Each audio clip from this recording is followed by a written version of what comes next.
We think it's normal. We just think that's how it is. We don't even question the concept. We don't even question that there might be another way to do things. We do, really, but we're so programmed to go to war and to sacrifice, to resist, to fight what we don't want. And we even have the hero's journey and the victim aggressor savior paradigm, which is so deep in the arc of our recorded story of humanity. And so we have this like the winner is the hero, or, the winner is the savior.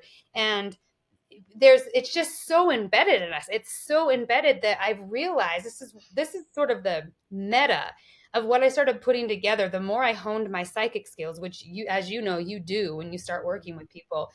And if you're intentionally working with them, especially if you're already empathic, your psychic abilities go off the chart.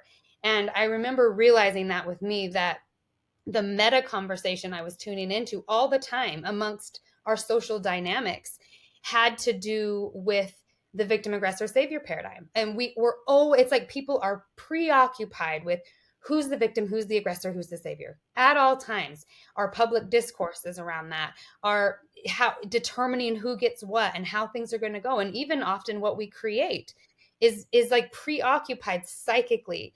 And what I realized, because we're such psychic beings and we feel each other, whether we realize it or not, this is a part of the equation that's part of our arc that we're stepping into, the arc of our human story.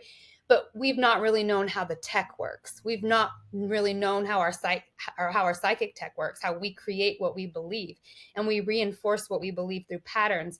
So we're seeing through the game, but what I realized is there's so much psychic energy set up already in that game and in that arena, that to go against that is very difficult, because it's just like it infiltrates us on every level, socially, mentally, physically, emotionally.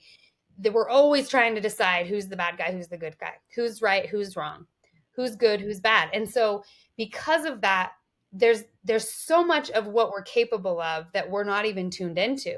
But like I said, if everyone had what they needed and all the needs were met, and we didn't feel like we had to go to war over, and I know this might sound like a utopic idea, but I mean, truly, even in this moment to moment, if we just received what we needed in the moment, you know what I mean? It just changes. It changes a lot of even the direction and the momentum of our psychic energy. And so right there in that meta conversation is where I realized I have to speak here. I have to speak to this dynamic that's going on, and we have to unravel it, deconstruct it, and see how nonsensical it is. Because until we can see that it's nonsensical, we'll just continue to do it, and we do it automatically.